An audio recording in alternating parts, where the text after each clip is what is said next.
స్థానిక కార్పొరేటర్ కూడా ఉన్నారు, వారితో కూడా మాట్లాడదాము. చెప్పండి, మొత్తం మ్యాన్ హోల్స్ పూర్తిగా పొంగి పొందుతున్నటువంటి పరిస్థితి. సో జిహెచ్ఎంసీ సంబంధించినటువంటి టీమ్స్ అన్ని కూడా అందుబాటులో ఉన్నాయి. ఇక్కడ మేము కూడా లాస్ట్ 2 hours నుంచి జిహెచ్ఎంసీ స్టాఫ్ కూడా మొత్తం ఉంది, ట్రాఫిక్ పోలీస్ ఉంది సార్. ఇది పైన జూబ్లీహిల్స్ ఫిలిం నగర్ నుంచి ఒక్కసారి కొట్టుకొని వస్తుంది. మనం లాస్ట్ 3 years బిఫోర్ ఇక్కడ పని చేయించినాం, గేట్ వేసినాం. విత్ ఇన్ 5 to 10 minutes తగ్గుతుంది నీళ్ళు. ఇప్పుడు చూస్తున్నారు మీరు, చాలా నీళ్ళు తగ్గిపోయింది, ట్రాఫిక్ కూడా ఫ్లో స్టార్ట్ అయింది. మేము ఎప్పుడు కూడా ఇక్కడ ప్రాబ్లం అయితే రెడీ ఇమీడియట్గా ఇక్కడ యాక్టివ్ ఉంటాం. తప్పకుండా ఎంత మనం పబ్లిక్ ఈజీ మూవింగ్ కావాలి అది చేయడానికి సాయం చేస్తాం. అంటే ఈ జిహెచ్ఎంసీ సంబంధించి డిఆర్ఎఫ్ టీమ్స్ కానివ్వండి, దాంతోపాటు మాన్సూన్ టీమ్స్ అందుబాటులో ఉన్నాయా? మరి ఇక్కడనే ఉన్నారు అందరూ. మా వర్క్ ఇన్స్పెక్టర్ కూడా ఉన్నారు, మాన్సూన్ లేబర్ ఉన్నారు, ట్రాఫిక్ ఇన్స్పెక్టర్ సార్ కూడా ఉన్నారు. మేము కలిసి ఇక్కడ మొత్తం నీళ్ళు ఇప్పుడు తగ్గింది మొత్తం, ఎందుకంటే ఫిలిం నగర్ జూబ్లీహిల్స్ పై నుంచి మొత్తం నీళ్ళు వస్తుంది.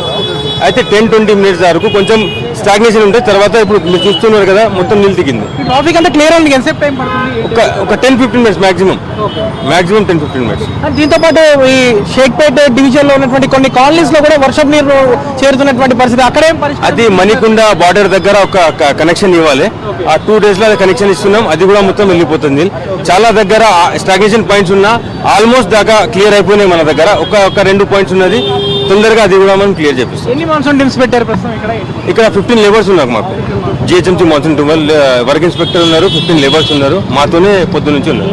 ప్రస్తుతం మనం చూడొచ్చు, ఏదైతే ఇటు మాన్సూన్ టీమ్స్ ని కూడా సిద్ధం చేసి పెట్టారు. అందరూ కూడా క్షేత్రస్థాయిలో జిహెచ్ఎంసీకి సంబంధించినటువంటి అధికార యంత్రాంగం పూర్తిగా అందుబాటులోనే ఉన్నటువంటి పరిస్థితి. మనము చూడొచ్చు, ఏదైతే ప్రస్తుతం మనం చూడొచ్చు షేక్పేట్ ఫ్లైఓవర్ మీద పూర్తి